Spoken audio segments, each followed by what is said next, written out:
আপোনালোকে নিশ্চয় জানে যে গ্ৰহণৰ সময়ত কোনো ধৰণৰ শুভ কাম কৰিব নাপায়। ই চন্দ্ৰগ্ৰহণে হওক আৰু সূৰ্যগ্ৰহণে হওক। আৰু গ্ৰহণৰ প্ৰায় 9 ঘণ্টাৰ পৰা 12 ঘণ্টা আগৰ পৰাই ইয়াৰ সূতককালৰ আৰম্ভণি হৈ যায়, তাৰমানে অশুভ কাল। এই বছৰত অহা 3 মাৰ্চ একেবাৰে হোলীৰ দিনা গ্ৰহণ, পূৰ্ণগ্ৰাস চন্দ্ৰগ্ৰহণ। আৰু মনত ৰাখিব, এইবাৰ কিন্তু ব্লাড মুন হ'ব। মুন যেতিয়া পূৰ্ণগ্ৰাসত যাব তেতিয়া প্ৰায় তামৰ বৰ্ণ ধাৰণ কৰিব। আৰু গ্ৰহণৰ আৰম্ভণি হ'ব 3:19 PM to 6:47 PM চলি থাকিব 3 মাৰ্চ দেই।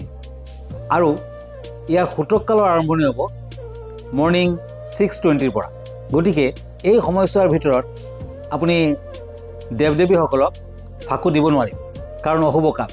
ইয়াৰ আগদিনাখন 2 তাৰিখত যিহেতু পূৰ্ণিমা পৰিছে, গতিকে 2 তাৰিখ আপুনি সন্ধিয়াৰ পৰা একেবাৰে গোটেই ৰাতিৰ ভিতৰত ৰাধাকৃষ্ণক আপুনি ফাকু দিব পাৰে। কিন্তু মোৰ মতে 3 তাৰিখে আপুনি ফাকু নেখেলিব, 4 তাৰিখে খেলিব পাৰে। আৰু পূৰ্ণগ্ৰাসৰ এই সময়ছোৱাত আপুনি কেতিয়াও খোৱা খাদ্য গ্ৰহণ নকৰিব। লগতে যিসকল শিশু আৰু যিসকল গৰ্ভৱতী মহিলা, তেখেতসকলে বাহিৰলৈ নোলাব। এনেও মহিলাসকলে চুলি খোলা ৰখা অৱস্থাত ডাঙৰ গছৰ তলেদি নাযাব, ডাঙৰ পুখুৰী নতুবা পানীৰ ওচৰত নাযাব, কাৰণ এই অশুভ কালত বিভিন্ন ধৰণৰ বিপদ আপদ হ'ব পাৰে। অশুভ শক্তি আপোনাৰ ওপৰত ভৰ কৰিব পাৰে। গ্ৰহণৰ সময়ছোৱাত কিন্তু অতি সাৱধান থাকিব। গ্ৰহণ চাব পাৰে, কিন্তু গ্ৰহণৰ এই সময়ছোৱাত আপুনি কাকো কঠোৰ বাক্য নক'ব, মিছা কথা নক'ব, আৰু গোটেই দিনটো ৰাধে ৰাধে কৃষ্ণ কৃষ্ণ মাতিব, কাৰণ সেইদিনাখন হোলী।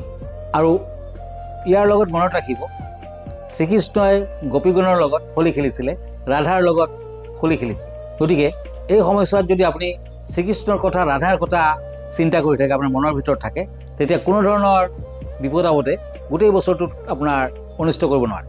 আৰু গ্ৰহণ শেষ হোৱাৰ পাছত আপুনি কিন্তু গা পা ধুই ল'ব, তাৰ পাছত আপুনি খোৱা খাদ্য গ্ৰহণ কৰিব পাৰে।